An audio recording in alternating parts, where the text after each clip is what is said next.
Hey guys, welcome to Spaces of HUE. My name is Mayuri. I am the founder and head interior designer at Spaces of HUE, and today I'm back with another cool styling videos for you, talking about a space that is so important yet is totally ignored from a styling point of view in many of the kitchens that we've come so far.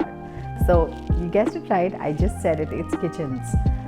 Kitchens are an absolutely integral part of the family and the home. We use it, I don't know, more than 3-4 times a day. Even if you do not cook, you at least go and pick stuff and grab, your eats, etc.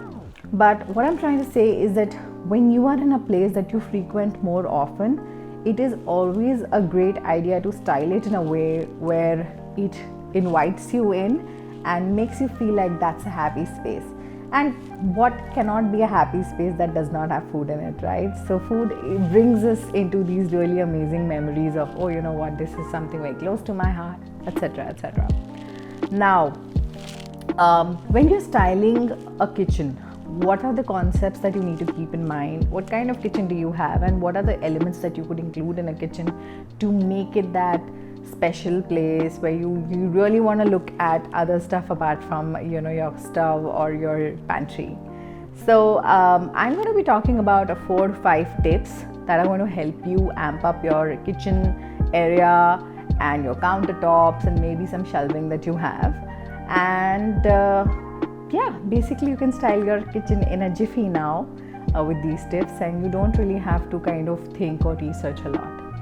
So I'm going to share them with you right away. So number 1 is in a kitchen, when you're either making it or you're designing it, or even if you're in a rented space, you need to ensure that the kitchen has spacing or shelving that is decoratively accessible, but at the same time has a lot of functionality or practicality attached to it. So for example, if you have open shelves, right, you want to ensure that those open shelvings have genuinely usable space, which is, say for example, you like to keep some bowls that you actually access often, or plates that you need almost 2-3 times a day. You can keep them over, then you can style them as well.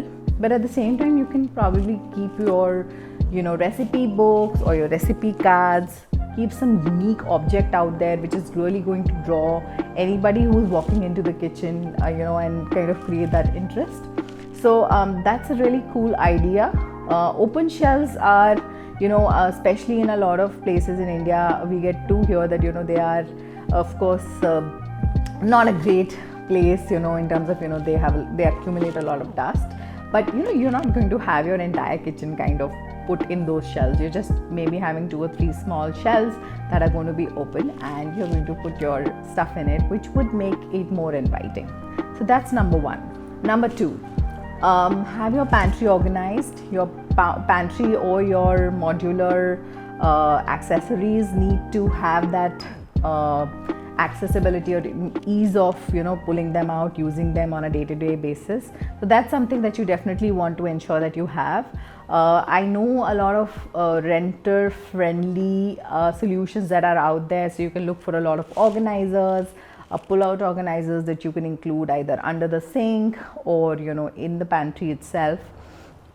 One thing that I notice is people probably work with a lot of rags and other things that kind of make the countertop a bit so to say messy.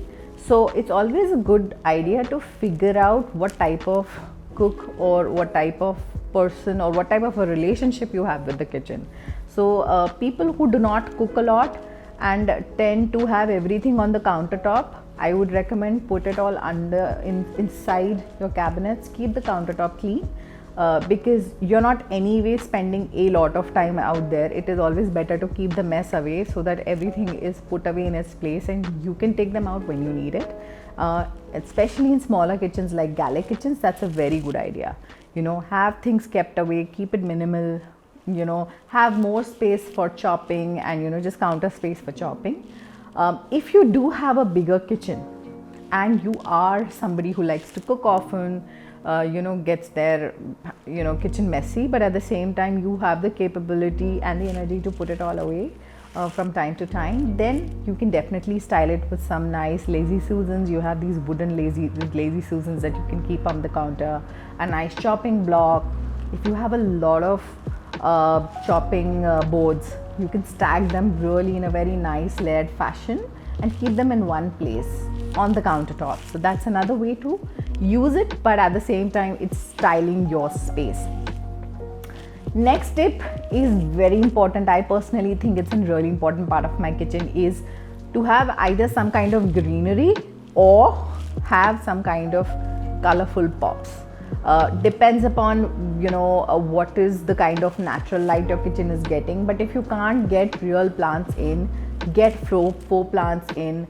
Green, a pop of green, a pop of floral colors, etc. is very, very good for you, especially in a space where you're going to be spending a lot of time cooking and doing your chores.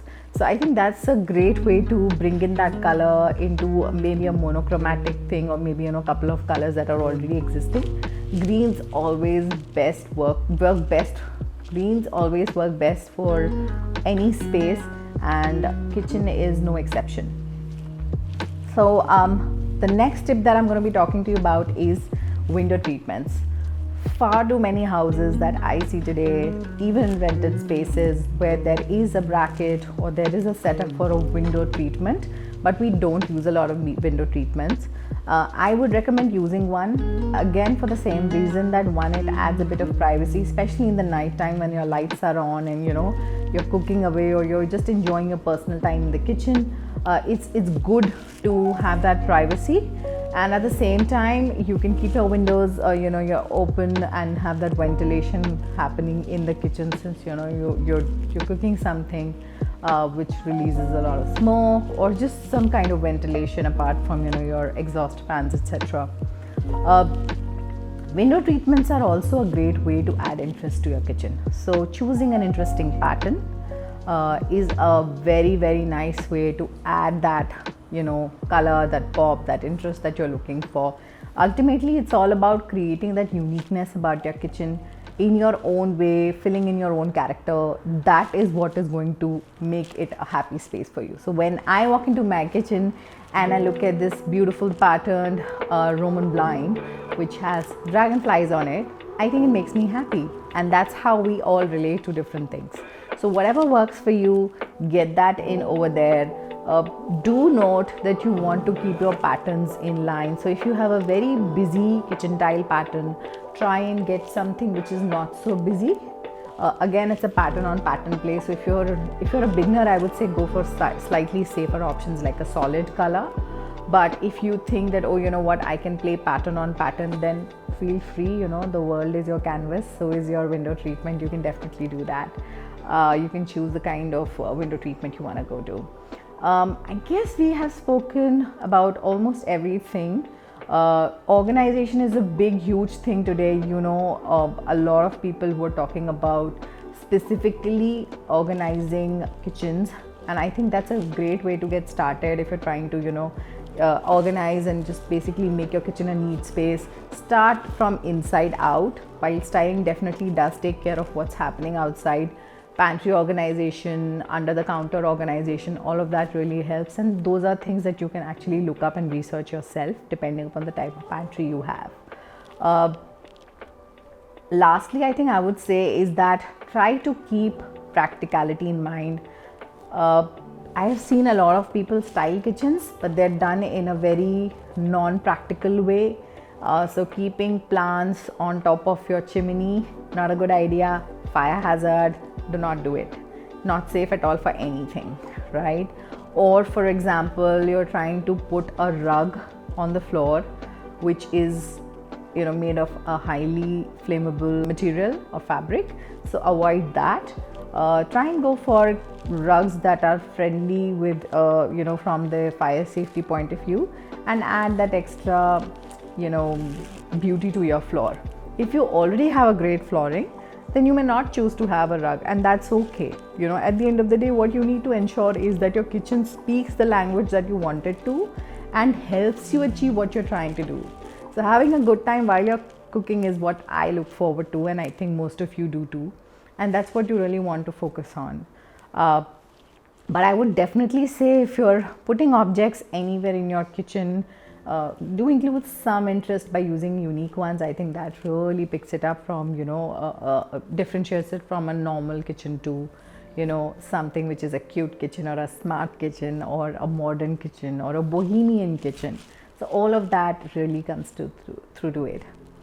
Another tip that I would say is that if you have the smallest kitchen but you enjoy having your coffee and tea, try and make a small breakfast nook, a breakfast station.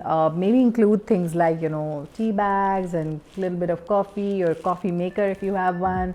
Probably add some cornflake dispenser from there, cereal dispenser as we call it. All of that, and just have that nook set away. It's a great way to start your day, especially in the morning when you come to a nice, clean, sweet, cute little coffee station with a lot of quirk over there, and it just really helps you to kind of get your day started on a great note. So I really like it, and I recommend it to people who do too, and I think most of us do. So it's a great way to start work in the kitchen area in the morning, or just getting your day started. So here you go, you have all the tips now to go back and start styling your kitchen. From everything from tea towels to the objects that you use in your kitchen, or just styling the existing kitchen cookware, serveware, dinnerware. If you want us to cover more details of kitchen styling, definitely do comment below and let us know what you would like to know more. And if you would like to say thank you for sending these tips across to us and you like what we've spoken about, definitely do comment and let us know. It really motivates us to put out more content that's helpful to you guys. I will see you in the next video soon, and that's going to be another styling video. So hang in there and stay tuned for more. Take care, have fun, have a great day ahead.